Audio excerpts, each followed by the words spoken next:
어느 날 제가 천국에 갔을 때, 멀지 않는 어느 날이겠죠. 우리 주님을 만난 이후에 천사가 저를 안내하면서 혹 천국에서 가장 먼저 보고 싶은 사람들, 당신의 가족 외에 누가 있습니까? 그렇게 묻는다면 저는 단연코 하용조 목사님과 그리고 모차르트와 사도 바울을 보고 싶습니다. 그렇게 대답할 것 같습니다. 하용조 목사님은 제 목회의 큰 스승이기도 하고 또 오늘의 교회와 선교를 가르쳐 주신 분이기 때문에 누구보다 그리워하는 분 중에 한 분이고, 또 모차르트는 제게 클래식의 기쁨을 알게 해준 이기 때문에 그를 만날 수 있다면 만나고 싶은 마음이 있습니다. 뿐만 아니라 사도 바울은 모든 기독교의 가장 기초가 되었을 뿐만 아니라 모든 사역자들, 선교사들의 모본이 되었기 때문에 그 누구보다 사도 바울을 만나보고 싶은 마음이 큽니다. 우리 주님은 부활하신 이후에 다메섹을 향하던 핍박자 사울을 꼬꾸라뜨리셨고 이제는 열방을 위한 증인으로 변화시켜 주셨습니다. 사울은 주님을 만난 이후에 일평생 주의 복음을 전하기 위해서 자기의 생명이라도 조금 더 귀한 것으로 여기지 않았습니다. 그 때문에 사도 바울의 삶에는 감동이 있고 뿐만 아니라 우리에게도 증인의 삶을 살아야 한다는 도전을 주고 있는 것이 사실입니다. 저는 오래전에 사도 바울이 복음 전파를 하기 위해서 다녔던 소아시아와 그리스 몇몇 지역을 방문한 적이 있습니다. 편안한 리무진에 몸을 뉘고 이동을 해도 지치고 힘들 만큼 먼 거리인데 그 길을 또 걷고 또 걸어서 도시마다 사람들마다 주의 복음을 전해왔던 바울의 일평생을 생각하면서 마음속에 깊은 감동과 도전이 있었던 시간이 있습니다. 요즘 CGN TV에서 제작한 바울로부터를 보면서 제가 방문했던 그 지역에 대한 기억을 새롭게 하고 있습니다. 여러분 할 수만 있다면 퐁당을 통해서 방영되는 이 바울로부터를 보시면서 이 사도행전의 여러 배경들을 여러분 영상으로 확인하는 시간들을 가지면 좋겠습니다. 그렇다면 사울이라는 한 개인이 도대체 그 무엇으로 그 한 사람을 이토록 변화시켜 자기의 인생과 삶을 전혀 다른 방향으로 향하게 했을까요? 도대체 어떤 사건을 만나면 그의 인생 가운데 이렇게 모든 것들을 다 포기하고 자기가 이제까지 자랑하던 모든 것들을 배설물로 여기고 새로운 인생을 살아갈 수 있을까요? 그것이 중심에는 다메섹 사건이 있었고 우리가 지난 주일 묵상해 본 그대로지요. 그의 인생은 부활의 주님을 만나자마자 새로운 삶을 살기 시작했습니다. 그리고 주님께서 원하시는 일에 기꺼이 자신을 들여 생명까지 아끼지 않는 복음 전도자가 되었습니다. 사도 바울은 로마서 1장에서 선언하죠. 나는 복음을 부끄러워하지 않습니다. 이 복음은 모든 믿는 사람들에게 구원을 주시는 하나님의 능력이기 때문입니다. 바울은 복음을 부끄러워하지 않은 정도가 아니라 복음을 위해서 자신의 전 존재를 들여도 아끼지 않을 만큼 그는 이 복음에 충성스럽게 증거하는 일을 힘썼습니다. 그 복음, 그가 증거하고 그가 기초를 놓았던 이 기독교의 교리가 오늘 저와 여러분의 신앙이 되었고 2000년 교회 역사를 흘러오면서 수많은 순교자들의 그 행진에 의해서 우리는 예수 그리스도를 나의 구주로 믿게 된 것입니다. 박해자 사울이 다메섹 도상에서 살아계신 예수님을 만난 직후에 만났던 첫 번째 그리스도의 제자가 바로 아나니아였습니다. 그는 선지자도 제사장도 아니었지만 경건한 사람이었고 다메섹에 살고 있는 모든 유대인들에게 존경을 받을 만한 신실한 사람이었습니다. 드라마로 비유한다면 아나니아는 단 한 번밖에 출연하지 않은 단역 배우였습니다. 그러나 하나님은 이 무명의 엑스트라를 통해서 사울의 눈을 뜨게 했을 뿐만 아니라 그에게 부활의 주님에 대한 새로운 영적 관점을 갖게 합니다. 그리고 그가 안수하여 기도할 때 성령이 충만하게 임함으로 이전에 핍박자 사울이 복음 전도자 사울로 변화되는데 중요한 디딤돌 역할을 한 것입니다. 하나님은 이렇게 인생의 주인공도 쓰시지만 단역 배우들도 사용하십니다. 사람들의 주목을 받고 많은 사람들의 박수갈채를 받는 사람들도 하나님의 나라에는 요긴한 사람이지만 묵묵히 그리스도의 복음을 순종하고 뒤를 따르는 무명의 그리스도인들을 통해서도 주의 뜻을 드러내십니다. 다 사도이겠습니까? 다 선지자이겠습니까? 각양 우리에겐 다른 은사들이 있고 사명과 부르심이 있습니다. 이런 은사와 기질을 따라서 사람들을 불러 모아 교회 공동체를 이루게 하셨고 서로 섬기도록 지체 삼아 주신 것입니다. 그러므로 주님의 몸에 속한 사람 중에는 필요하지 않은 사람은 아무도 없습니다. 여러분, 거대한 우주선을 우주 한가운데로 뛰어 올릴 때도 작은 나사 하나가 우주선을 폭발시키기도 하지 않습니까? 우리의 몸 안에 있는 모든 지체들, 교회를 속하고 있는 모든 지체들도 중요하지 않은 사람은 아무도 없습니다. 당신은 그 자리에서 여긴 한 그리스도의 지체가 되었다는 사실을 기억하셔야 합니다. 그래서 하나님의 손에서 바울처럼 쓰임받을 사람도 있고 아나니아처럼 쓰임받을 사람도 있습니다. 우리가 우리 자신을 깨끗하게 준비시켜 도우면 하나님께서 우리를 주의 필요한 곳에 요긴한 그릇으로 사용하게 될 것입니다. 이 아나니아 기도를 통해서 다시 보게 되었고, 성령 충만케 된 사울이 어떤 즉각적인 변화를 일으켰는지 보십시오. 20절에서 22절 말씀 읽겠습니다. 시작. 그는 곧바로 여러 회당에서 예수가 하나님의 아들이심을 선포하기 시작했습니다. 그 말을 들은 사람들은 모두 놀라며 이렇게 말했습니다. 이 사람은 예루살렘에서 예수의 이름을 부르는 사람들에게 해를 입히던 사람이 아닌가. 또 그가 여기 온 것도 그들을 잡아 대제사장에게 끌고 가려던 것이 아닌가. 그러나 사울은 더욱더 힘을 얻어 예수가 그리스도이심을 증명해 다메섹에 사는 유대 사람들을 어리둥절하게 만들었습니다. 아멘. 사도 바울은 그 자신이 회심하자마자 즉각적으로 복음을 전파하기 시작했습니다. 사울이 전파한 복음의 핵심은 두 가지였습니다. 예수가 하나님의 아들이심과 예수가 약속된 그리스도 바로 그분이시다는 겁니다. 예수가 하나님의 아들이시라는 말은 그리스도의 신성을 말합니다. 하나님과 동일한 존재이지만 자신을 비워 종의 형체를 가졌고 사람들의 모양으로 나타나셔서 우리 가운데 찾아오신 분이다 는 사실을 증가하고 있고, 또 예수가 그리스도이시다는 말은 그리스도의 인성을 말합니다. 그리스도는 구약 성경 직간접적으로 350회 예언됐던 그 말씀의 성취로 우리 가운데 오신 분이시다. 그래서 그리스도는 완전한 하나님이시면서 동시에 완전한 인간이다 라는 사실을 정확하게 신앙 고백을 한 것입니다. 이것을 증가한 거죠. 이 사울이 증가하고 있는 복음의 핵심을 보면 베드로의 신앙 고백이 떠오릅니다. 같이 읽어볼까요? 시작. 주는 그리스도시며 살아계신 하나님의 아들이십니다. 아멘. 그렇습니다. 이것이 바로 저와 여러분이 가진 신앙 고백의 핵심입니다. 우리도 우리의 입술로 다시 한번 고백합니다. 시작. 주는 그리스도시며 살아계신 하나님의 아들이십니다. 아멘.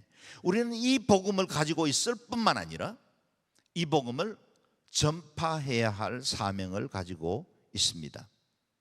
저는 예수 믿은 지 얼마 되지 않았는데요, 나는 아직도 성경에 대해서 너무나 모르는 것이 많습니다. 그건 핑계가 되지 않습니다. 적어도 사울의 경우를 보면 사울은 즉각적으로 예수를 만나자마자 그리스도 안에서 거듭나고 변화되자마자 그 복음을 전하기 시작했다는 겁니다. 여러분, 우리가 성경의 모든 지식을 다 통달한 다음에 복음을 전하려고 하면 누가 복음을 전할 수 있겠습니까? 내 믿음 견고해지고 내 믿음에 조금도 의심도 없는 상태에서 예수 전거하려고 하면 누가 그 복음 전할 수 있겠습니까? 우리는 조금씩 부족하기도 하고 허물도 있고 아직 무지한 것이 많지만 내가 경험한 만큼 복음을 전하고 내가 만난 예수, 내 인생 가운데 일하신 하나님의 뜻, 그리고 그분이 나를 변화시켜 주신 것을 가지고 복음을 전하기 시작하면 이 일이 생명이 되고 능력이 되어 또 많은 사람들을 주께로 돌이킨다는 겁니다. 재밌는 것은 예수 믿어 거듭난 지 얼마 되지 않은 사람들이 대체로 복음 전하는 일에 더 열심이고 또 실제로 열매도 맺힙니다. 성경을 많이 안다고 해서 신앙의 연륜이 깊다고 해서 복음 전하는 게 아니라 오히려 알을 낳지 못하는 늙은 닭이 되기 쉬운데 생명을 가진 사람들은, 이제 막 거듭난 사람들은 오히려 주의 복음을 전파하는 사람들이 되기가 쉽다는 겁니다. 그러므로 저와 여러분은 우리가 가지고 있는 이 복음 전파하는 사명을 맡았습니다. 저와 여러분이 가진 복음은 모든 믿는 자에게 구원을 주시는 하나님의 능력이기 때문입니다. 모든 사람들이 들어야 할 소식입니다. 그 누구도 예외 없이 다 필요한 소식입니다. 부한 자나 가난한 자나 배운 자나 배우지 못한 자나 인생이 행복하다고 말하는 사람이나 불행하다고 말하는 사람이나 동일하게 예수 그리스도는 필요합니다. 그래야 거듭나고 인생의 진정한 가치와 목적을 알게 되고 영원한 생명을 얻을 수 있기 때문입니다. 예수님이 여러분 안에 계십니까? 그렇다면 여러분은 이 예수 그리스도를 증거할 사명들이 있습니다. 하나님의 아들이심을 증거하는 담대한 증인들이 되시기를 주의 이름으로 축원합니다. 아멘. 한편 이 사울의 이 같은 변화는 다메섹에 살고 있던 유대인들에게는 상당한 혼란을 준 것 같습니다. 오늘 본문에도 그들을 어리둥절하게 만들었다 그렇게 말하고 있죠. 23절을 다시 한번 읽어보겠습니다. 시작. 여러 날이 지난 후 유대 사람들은 사울을 죽이려는 음모를 꾸몄습니다. 아멘. 왜 이렇게 사울을 죽이려고까지 악한 마음을 갖게 되었을까요? 예수님을 믿는 유대인들에게는 의심을 하게 되었고 믿지 않는 유대인들에게는 미움을 받게 된 겁니다. 저 사람이 진짜 회심한 것이 맞을까? 아니면 회심한 척하면서 우리 공동체 안에 깊이 들어와서 우리 안에 있는 내부의 모든 조직들을 파악한 이후에 우리를 뿌리 뽑으려고 하는 건 아닌가? 다메섹에 있는 믿는 유대인들은 그와 같은 의심을 갖게 되었다는 겁니다. 실제로 터키에서 독일 선교사님이 잔혹하게 살해를 당한 일에도 보면 믿는다고 말한 그 회심한 형제 하나가 그 내부에 잠입해서 그들과 함께 신앙생활하는 척하다가 어느 날 갑자기 그를 살해한 것입니다. 여러분 이와 같은 변절자들이 있기 때문에 위장 회심한 사람들이 있기 때문에 그들도 아마 의심할 수밖에 없었을 겁니다. 뿐만 아니라 믿지 않던 유대인들에게는 이렇게 못된 변절자가 없었던 거죠. 나사렛 예수를 따르는 사람들을 체포하러 온 사람이 도리어 예수쟁이가 되어서 이제는 예수를 전한다고 하니 얼마나 괘씸하고 미웠겠습니까? 그래서 그들은 사울을 죽이려는 음모를 꾸미게 된 겁니다. 그런데 여기 23절에 여러 날이라고 했는데 이 여러 날은 도대체 얼마의 기간을 의미할까 정확하게 알지 못합니다. 며칠 또는 몇 주간 정도는 아닙니다. 왜냐하면 사도 바울이 갈라디아서에서 자신의 회심한 이후의 일들을 기록하고 있는데 그 기간은 상당히 긴 시간이었다는 사실을 알 수 있습니다. 갈라디아서 1장 말씀을 같이 읽어보겠습니다. 시작. 하나님의 아들을 이방 사람들에게 전하게 하시려고 하나님의 아들을 내 안에 나타내 보이셨습니다. 그때 나는 사람들과 의논하지도 않았고 나보다 먼저 사도가 된 사람들을 만나려고 예루살렘으로 올라가지도 않았습니다. 나는 곧장 아라비아로 갔다가 다시 다메섹으로 되돌아갔습니다. 아멘. 사도 바울이 자신이 예수 믿고 난 이후에 다메섹에서 복음을 전하다가 사람을 찾아 종교 지도자들을 찾아 이전에 이미 신앙생활하고 있는 사도들에게 사사를 받기 위해서 찾아간 것이 아니라 곧장 아라비아로 갔다가 다시 곧바로 다메섹으로 되돌아왔다라고 고백하고 있는 겁니다.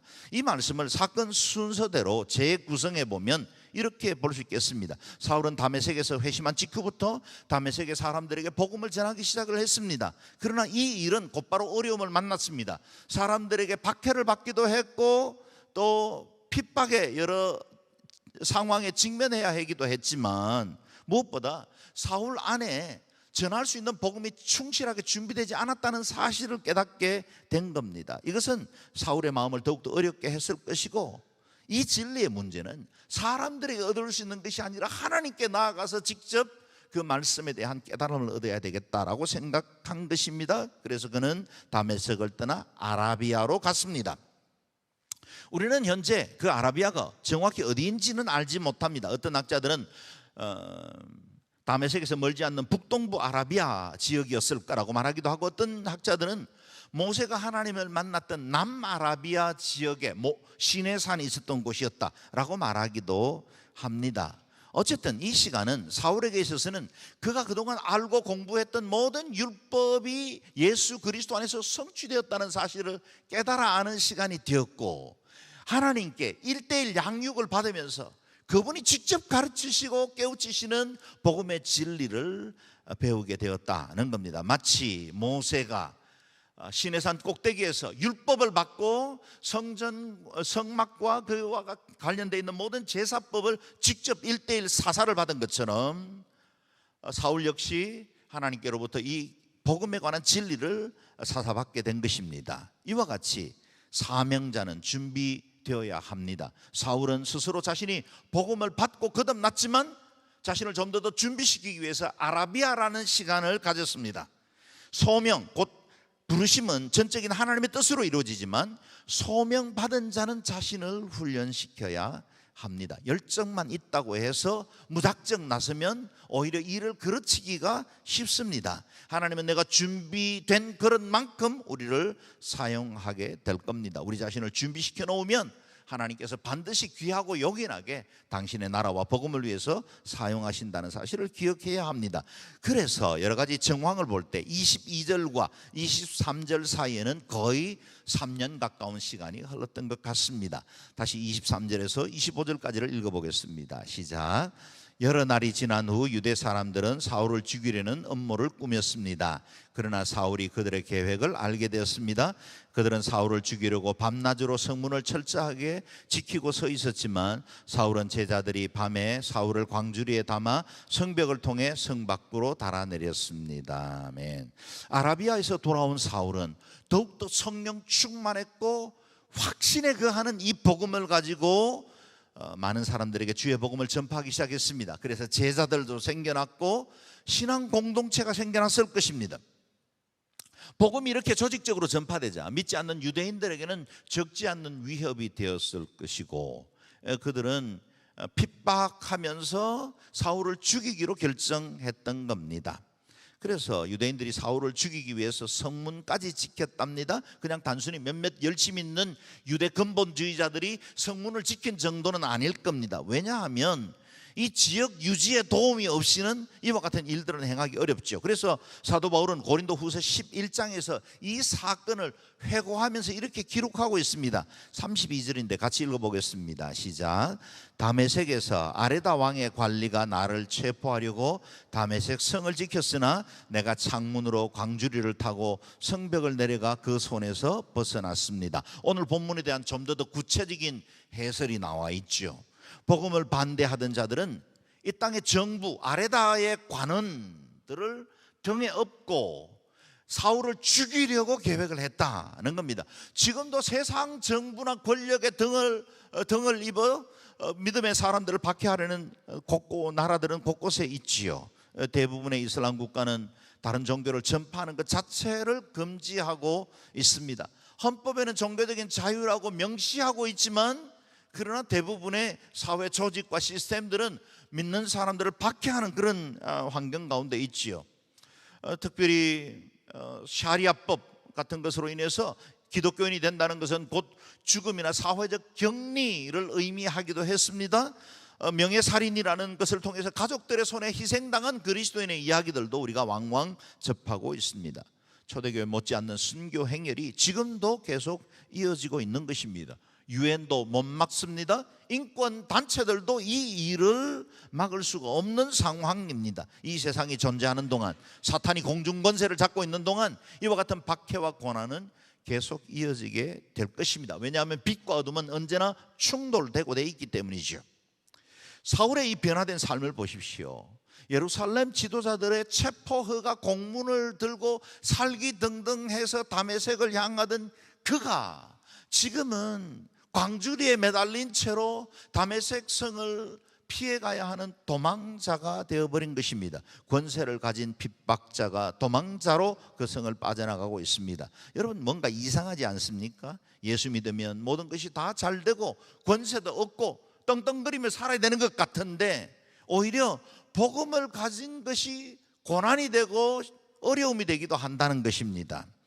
복음을 가졌으니 만사형통하고 앞으로 모든 일들이 척척 잘되고 편안하게 잘 살면 좋겠지만 또 분명히 그와 같이 성경은 그와 같은 것들을 보증하고 있기도 하지만 동시에 천국에 우리가 그리스도 안에서 거듭난다는 말은 곧 복음을 위해서 함께 고난도 받아야 한다는 의미이기도 합니다. 복음은 결코 이 땅에 만족하며 살도록 만든 웰빙 시스템이 아닙니다. 복음 안에는 부활의 영광도 있지만 십자가의 고난도 함께 존재합니다. No cross, no crown, no pain, no gain. 그리스도의 십자가 없이 부활의 면류관을 받을 수는 없습니다. 우리가 기꺼이 우리의 고난을 지불하지 않고 얻을 수 있는 것은 없다는 겁니다. 우리가 믿는 이 복음은 결코 값싼 구원이 아닙니다. 하나님께서 그 아들을 십자가에 못 박기까지 하나님의 영광의 본체의 자리를 내려놓으시고 사람의 몸을 입으시고 이 땅에 오셔서 죽기까지 자신을 복종하신 그 엄청난 대가가 있었기 때문에 우리에게 구원이 주어진 것입니다. 우리는 믿음으로 말미암는 거저 받은 은혜로 구원받지만 이 구원이 우리에게 임하기까지는 하나님께서 그 아들 예수 그리스도께서 엄청난 지불을 하셨다는 사실을 기억해야 합니다. 뿐만 아니라 우리가 이와 같이 그리스도의 복음을 받기까지 순교의 대열에 들어선 수많은 믿음의 선배들이 2000년 교회 역사를 통해서 자신의 생명을 드리기까지 복음을 전파함으로 오늘 우리에게까지 복음이 들어오게 된 것입니다. 교양이나 친교를 위해서 적당히 신앙생활하기에는 우리가 가진 복음의 가치가 너무나 큽니다. 그래서 우리 성도들이 예수 믿고 만사 형통하고 무병장수했다는 간증도 귀하고 아름답겠지만 무엇보다 예수 그리스도를 위해서 살아가는 인생이 가치 있고 복됐고 때로는 고난과 어려움도 있었지만 이것이 내 삶을 가장 영화롭게 만들었습니다 라고 고백하는 것이 더 귀한 간증이 될 것입니다. 그리고 내가 수고하고 애썼더니 많은 사람들에게 복음이 전파되어지고 그 사람들에게 생명이 전달되었다라고 말할 수 있어야 한다는 것입니다. 다메섹을 떠난 사울은 그가 떠났던 예루살렘으로 다시 돌아옵니다. 26절 말씀 읽겠습니다. 시작. 사울은 예루살렘으로 올라와서 제자들과 교제하려고 했으나 그들은 사울이 제자가 된 것을 믿지 않고 모두 그를 두려워했습니다. 사울에게는 또 다른 장애를 만나게 되었습니다. 예루살렘의 성도들도 소문은 들어 알고 있지만 사울이라는 사람이 핍박하러 가다가 회심해서 부활의 주님을 만났다는 이야기도 들어 알고 있지만 아직 이 박해자 사울에 대한 인상이 너무나 강력하게 남아있기 때문에 그는 쉽사리 마음의 문을 열지 못했다는 겁니다. 스데반이 눈앞에서 돌에 맞아 처형당하는 것을 직접 목격했던 사람들이 예루살렘에 아직도 신앙을 지키고 있었습니다. 그리고 그 박해 현장을 주도했던 사람 중에 하나인 사울이, 그때는 그렇게 우리를 두렵게 했던 그 사울이 이제는 내가 예수 믿게 되었다라고 말하고 나타난 것에 대해서 사람들이 어떻게 쉽게 받아들일 수 있겠습니까? 얼굴에 미소를 띠고 사울 형제 반갑습니다 인사는 했지만 아직도 그 마음속에 충분한 믿음은 가지지 못했던 겁니다. 이때 이 사울을 증명해 준 사람이 있었습니다. 우리가 닮고 싶어하는 사람 바나바입니다. 27절 28절 읽겠습니다. 시작. 그러나 바나바는 사울을 데리고 사도들에게 가서 사울이 길에서 어떻게 주를 보았으며 주께서 그에게 말씀하신 것과 다메섹에서 그가 예수의 이름을 담대하게 전한 것을 그들에게 이야기해 주었습니다. 이렇게 해서 사울은 제자들과 함께 지내게 됐고 예루살렘을 자유롭게 다니면서 주의 이름을 담대하게 전했습니다. 아멘. 바나바의 적극적인 변호로 사울은 예루살렘 공동체 성도들에게 드디어 인정을 받게 된 겁니다. 바나바는 사울의 개종이 진심으로부터 비롯되었다는 것을 알아볼 수 있는 영적 통찰을 가지고 있었습니다. 바나바는 화해자였고 사람을 세우는 사람이었습니다. 우리는 그저 아무런 문제 일으키지 않고 조용히 있는 사람들을 화해자라고 부르지는 않습니다. 어떤 일들이나 사람에 대해서 평가는 나름대로 하는데 그 일의 해결을 위해서 아무 일도 행하지 않는 사람들은 방관자이지 화해자는 아닙니다. 바나바가 사울을 적극적으로 추천했다는 말은 그가 위험을 감수하겠다는 뜻입니다. 여러분, 우리도 가끔씩 추천서를 써서 어느 누군가에게 소개를 하기도 하는데 그 사람이 만약 잘못되어서 어려움을 끼친다면 오히려 그건 내게 욕이 올 수 있죠. 위험을 감수했다는 뜻입니다. 우리가 서로 사랑하고 우리가 사랑으로 연합됐다는 말은 서로에 대해서 우리가 추천해주고 믿어주고 기다려준다는 의미입니다. 여러분, 아직도 미숙한 사람들, 아직 신앙적으로 준비되지 못한 사람들을 먼저 믿은 그리스도인들이 기다려주고 인내하고 그들이 성장할 수 있도록 하나님이 직접 그들의 인격과 믿음을 만질 수 있도록 시간을 만들어 주어야 그들이 하나님 안에서 변화받고 새로워지는 것입니다. 기다려 주어야 합니다.